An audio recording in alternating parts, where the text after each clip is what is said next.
Syed Muhammad Ali Zanjani. He's a great astrologer, one of my favorite astrologer because I have a keen interest in astrology and yes, also when we talk about numerology.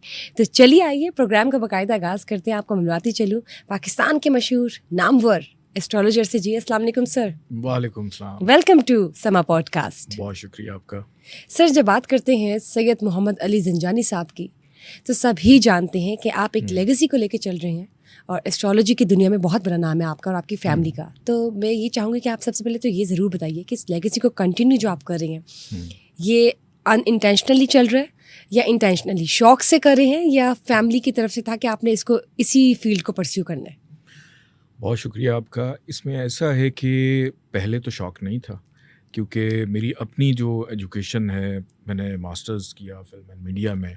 उससे पहले मेरी graduation थी graphic designing में और मेरा ये शौक़ था कि मैं उसी को आगे लेके चलूं क्योंकि उस दौर में आज से 10-15 साल पहले जब टिकटॉक का ज़माना नहीं था, फेसबुक का नया ट्रेंड था, तो उस तरह से अवेयरनेस नहीं थी. तो मैंने जब इसको पढ़ा तो मेरा शौक़ था कि मैं उसी को आगे लेके चलूं, एक अच्छा डायरेक्टर बनूं, एक अच्छी चीज़ें प्रोड्यूस करूं, अच्छी फिल्म्स बनाऊं, अच्छे मौज़ूआत के ऊपर चीज़ें लेके चलूं. फिल्म और मीडिया में आपका इंटरेस्ट था. और मज़े की बात आपको बताऊं कि जब मैं यूके में पढ़ रहा था तो मुझे वहाँ पे सबसे पहली जो जॉब मिली एक टीवी चैनल पे मिली जहाँ पे मैंने शो करना था आपके सितारे, ऊपर बोलते सितारे, फिर उसका नाम बाय चांस ही ना.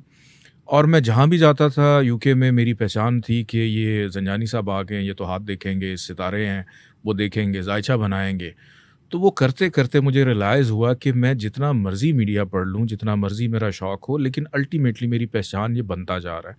तो फिर मैंने चूँकि बचपन से घर में फैमिली का माहौल था, वालिद साहब को देखते आए, बड़ों को देखते आए, तो एक चीज़ बिल्ट इन अंदर थी. और फिर लोगों को जब बताते थे, प्रेडिक्शंस करते थे, अल्लाह का करना ऐसे कि उसमें काफ़ी चीज़ें ठीक भी हो जाती थी. किस एज में आपने इसको स्टार्ट किया प्रॉपरली लर्न करना? प्रॉपरली मैंने पहली दफ़ा 16 साल का मैं था. मुझे यहीं पे एक लोकल टीवी चैनल है, वहाँ पे मॉर्निंग शो मिला था. तो वहाँ से मैंने इसको थोड़ा-सा समझना शुरू किया कि जाऊँगा, कुछ ना कुछ तो बताना पड़ेगा. तो फिर करते-करते जब मैं यूके में था, वहाँ पे फिर मैंने इसको प्रॉपर लर्न करना शुरू किया और वहाँ पे मेरी कंसल्टेंसी शुरू हो गई.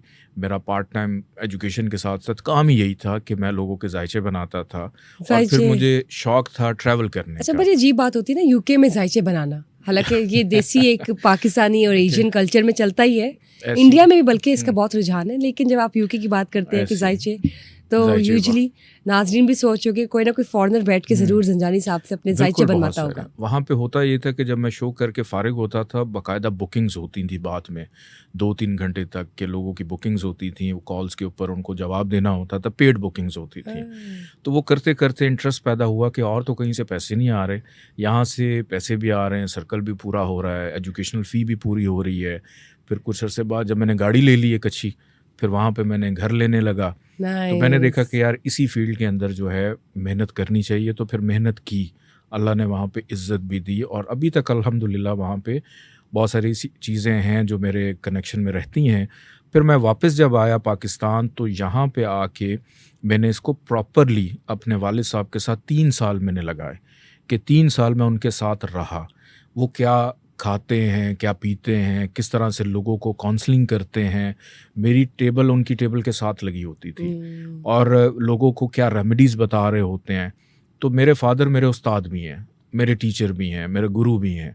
तो मैंने उनको जब देखा उनकी प्रैक्टिसेस से, तो फिर उसके बाद इसको मैंने प्रोफेशनली अडॉप्ट किया और करना शुरू किया, अपना सेटअप शुरू किया. तो अल्लाह का शुक्र है कि अब इसके अंदर मैं लोगों को पढ़ाता भी हूँ. मैं एस्ट्रोलॉजी मतलब वाहिद हूँ जो पूरे पाकिस्तान के अंदर या पूरी दुनिया में इवन जो लोग उर्दू बोलते हैं, एस्ट्रोलॉजर हैं आप, राइट? सर्टिफाइड हूँ और सर्टिफाइड करता हूँ.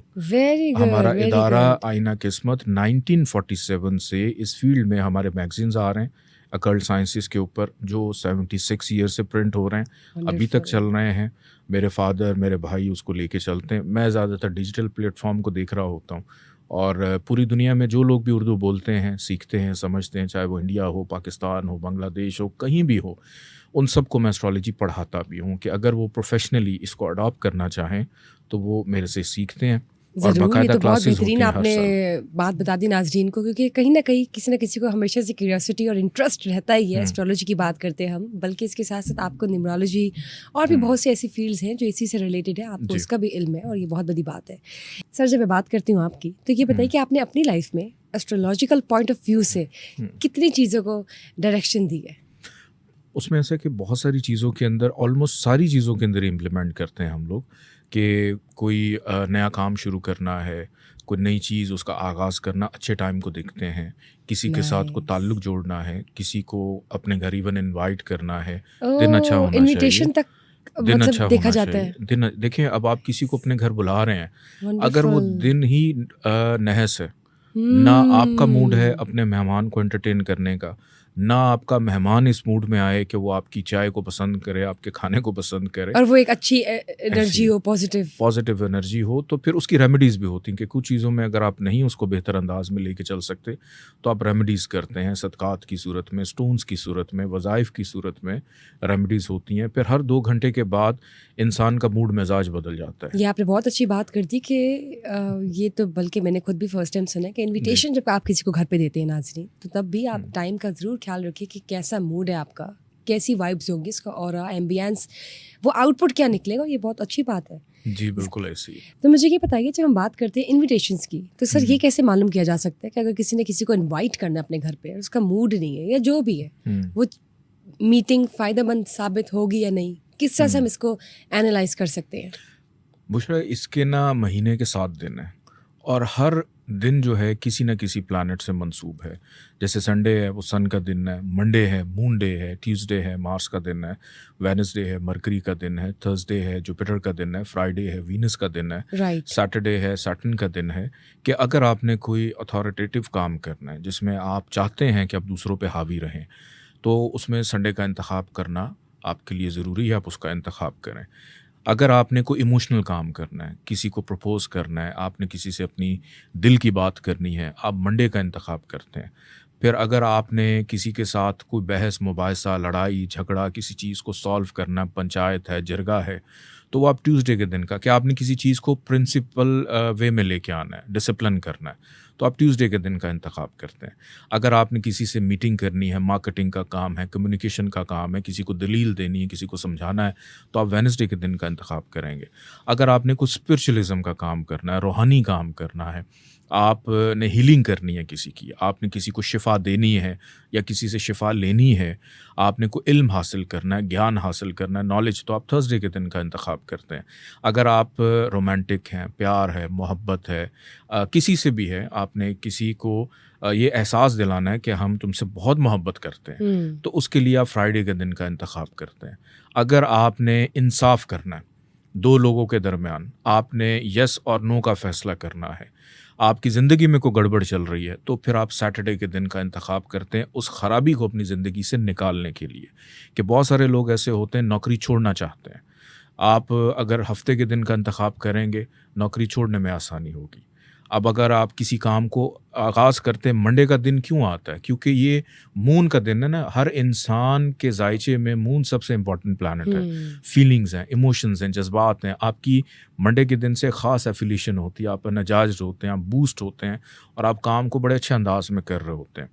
तो इस वजह से हर दिन का इंतखाब अगर आप कर लें, आप इसको समझ लें, फिर इसके अंदर कलर थेरेपीज़ आ जाती हैं कि अगर उस दिन उससे रिलेटेड कलर भी अगर आप पहन रहे हैं, तो आप दूसरों पे हावी होते हैं, आपका ऑरा काफ़ी ज़्यादा स्ट्रॉन्ग हो जाता तो है ये उसमें। बताएं, वीकेंड्स जो है वो डिफरेंट डेज पे फॉल करते हैं। जैसे आप हुँ। देख लें कि दुबई में फ्राइडे से ऑनवर्ड्स वीकेंड जी। स्टार्ट हो जाता है, पाकिस्तान में संडे से। तो क्या जो संडे हम पाकिस्तान में एज अ वीकेंड मनाते हैं, वो पाकिस्तान के लिए फ़ायदेमंद है?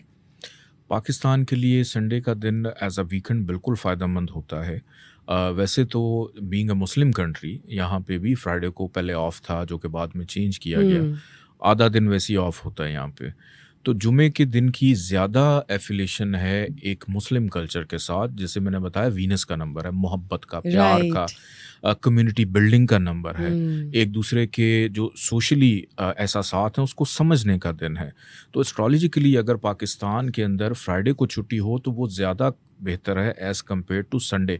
संडे भी बुरा नहीं है। ठीक, ठीक, संडे ठीक। भी अगर देखें, चूँकि सन का दिन है, sun is the only planet in the solar system जो पूरी दुनिया में एनर्जी देता है और हम संडे के दिन बहुत सारे ऐसे काम कर रहे होते हैं जो हमारी ज़ात से मुंसलिक होते हैं, बिल्कुल ठीक। वो हमारे ऑफिशियली किसी काम से मुंसलिक नहीं होते। तो संडे को छुट्टी करने से हमारी जो ज़ाती ज़िंदगी है, जो हमारी ज़ाती हमारा करैक्टर बिल्डिंग है, वो बहुत अच्छी हो जाती है ठीक। संडे को छुट्टी करने